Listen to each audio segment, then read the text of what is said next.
हरिओम.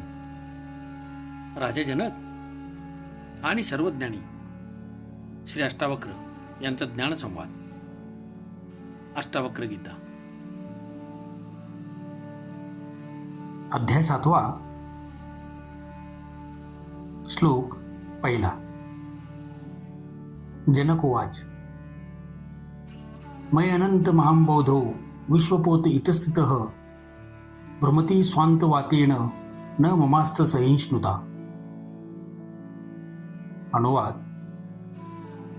अमर्यादित असीम अशा माझ्या महासागरात विश्वरूपी नाव वाऱ्याप्रमाणे इकडे तिकडे डोलते. माझ्यात असहिष्णुता नाही. विवेचन. या आधीच्या अध्यायात जनक राजा सांगतात की हे विश्व आपल्या प्राकृतिक व स्वाभाविक गतीमुळे संचलित होते. मी ज्ञानी झाल्यामुळे विश्वाच्या गतीत व संचलनात काहीही फरक पडलेला नाही. परंतु आता माझी दृष्टीच बदलून गेली. पहिल्यांदा मी त्यातच लिप्त होतो, त्याच्या गतीने प्रभावित झालो होतो. परंतु आता मी अलिप्त होऊन केवळ साक्षीदार होऊन सर्व जग निहाळतो. आता माझ्यावर जगातील व्यवहारांचा परिणाम होत नाही. त्यामुळे माझ्या मनात त्याग, स्वीकार व विलयाचे विचार येतच नाहीत. मी आत्मरूप झाल्यामुळे आता हा विचार कसे काय निर्माण होणार? ह्याच निवेदनाच्या ओघात राजा जनक आपल्या मुक्त अवस्थेचे वर्णन करताना सांगतात की मी जणू मर्यादा नसलेल्या, शेवट नसलेल्या महासागराप्रमाणे असणारा आत्मा आहे. या महासागरात विश्वरूपातील नाव इकडे तिकडे डोलते. मी तटस्थ वृत्तीने साक्षीदार म्हणून तिला पाहत असतो. माझ्यात असहिष्णुता नसल्याने मी प्रभावित होत नाही. हा सारा उपद्रव, अशांती केवळ लाटांपुरताच म्हणजे फार वरच्या पृष्ठभागापुरता मर्यादित असतो. समुद्राच्या खोल अथांगतेमधील आतल्या भागावर त्याचा काहीच परिणाम होत नसतो. ह्याच प्रकारे मनुष्याच्या साऱ्या अशांतीचे कारण म्हणजे त्याचे मन आहे. मनातच इच्छा, आकांक्षा व वासनांचे तरंग निर्माण होतात, कारण मनाचा तसा स्वभावच आहे. जे आहे त्यात मनाला समाधान नसते, तर जे नाही त्याचीच मन नेहमी मागणी करते. जे आहे ते सुद्धा अजून अजून जास्ती हवे असते. त्यासाठी मन नेहमी अशांत व अतृप्त असते. कुणी धनसंपत्ती करता अस्वस्थ आहे, तर कुणी एखाद्या अधिकारपदासाठी, तर कुणी मान सन्मानासाठी, तर धार्मिक वृत्तीच्या व्यक्ती ईश्वर प्राप्तीसाठी शांती हरवून बसले आहेत. लोक वेगवेगळ्या कारणाने अशांत असतात, पण मी सहिष्णू वृत्तीचा झालो असून मी माझ्या आत्म्याच्या मूळ स्वभावानुसार स्वाभाविक जीवन जगत असल्याने शांत व स्वस्थ आहे.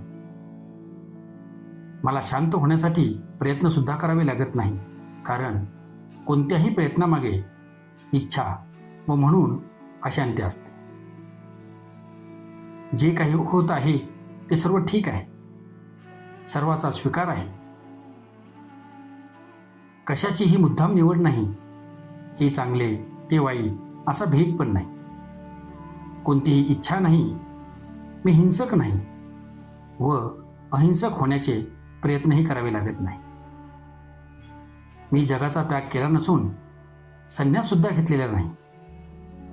मी पश्चाताप करत नाही व कशाची क्षमा याचना सुद्धा करत नाही.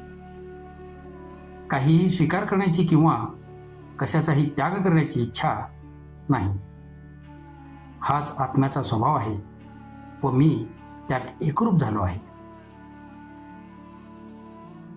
अध्याय 7. श्लोक 2. मय अनंत महांबोधो जगद्विची ही स्वभावतः उदितु वास्त मायातु नमे वृद्धिर्न च क्षितिः. अनुवाद. असीम अशा महासागर रूपी माझ्यात स्वाभाविकपणे लाट निर्माण हो अथवा न हो किंवा निर्माण होऊन विलय पावो, माझ्यात त्यामुळे न वाढ होते न घट होते. विवेचन. राजा जनक सांगतो की महासमुद्रात ज्याप्रमाणे लाटा स्वाभाविकपणे निर्माण होतात व नष्ट होतात, पण त्यामुळे महासागरात काहीही वाढ होत नाही किंवा कमी होत नाही.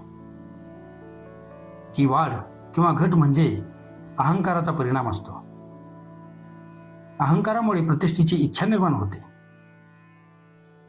प्रतिष्ठा प्राप्त झाली नाही तर तो स्वतःला कमी समजू लागतो व प्रतिष्ठा मिळाली तरच मोठा मानू लागतो. रबरी फुग्याप्रमाणे फुगतो व फुटतो. प्रापंचिक माणसे प्रतिष्ठेसाठी भुकेली असतातच, पण त्याचबरोबर साधू संन्यासी सुद्धा प्रतिष्ठेची हाव बाळगून असतात. ते सुद्धा ब्रँड लावतात, स्वतःचा जय जयकार करून घेतात, शोभायात्रा काढून स्वतः मिरवतात, टाळ्या वाजवून घेतात, उच्चासनावर बसतात. हे सर्व नाटक ढोंग प्रतिष्ठेसाठी सुरू असते. पण अशा पाखंडी वृत्तीमुळे व ढोंगामुळे पूजनीयता प्राप्त होत नसते. जे कोणी आत्म्याचा मूळ स्थिर व शांत स्वभावापासून दूर गेले आहेत तेच या अहंकाराच्या लाटामुळे प्रभावित होतात. राजा जनक म्हणतात की माझ्यावर या लाटांचा काहीच परिणाम होत नाही, म्हणून मला त्यामुळे लाभ होत नाही किंवा नुकसान होत नाही. अध्याय 7. श्लोक 3. मयनंत महांबोधो विश्वम नाम विकल्पना अतिशांतो निराकार यत देवाह मा स्थितदः. अनुवाद. असीम अशा महासागरासारख्या माझ्या रूपात विश्व केवळ कल्पना मात्र आहे. मी अत्यंत शांत आहे, निराकार आहे आणि याच अवस्थेत स्थिर आहे. विवेचन.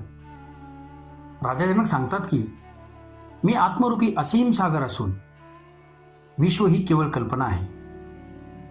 ते अस्तित्वातच नाही तर त्याचा माझ्यावर परिणाम कसा होणार? आधी मी या भ्रमाला, या कल्पनेलाच सत्य समजून होतो, त्यामुळे त्याचा माझ्यावर परिणाम होऊन मी अशांत होतो. आता मी निराकार आहे आणि निराकार झालो असून या रूपात अत्यंत शांत व स्थिर आहे. आता माझ्यात कोणत्याही स्वरूपाची अशांती नाही. पूर्वीसारखी अशांती केवळ मनामुळे उद्भवत होती. आत्मरूप झाल्यावर आता कशाचाही अडथळा नाही. त्रास, प्रलोभन किंवा विचलन होऊ शकत नाही. ओम शांती शांती शांती.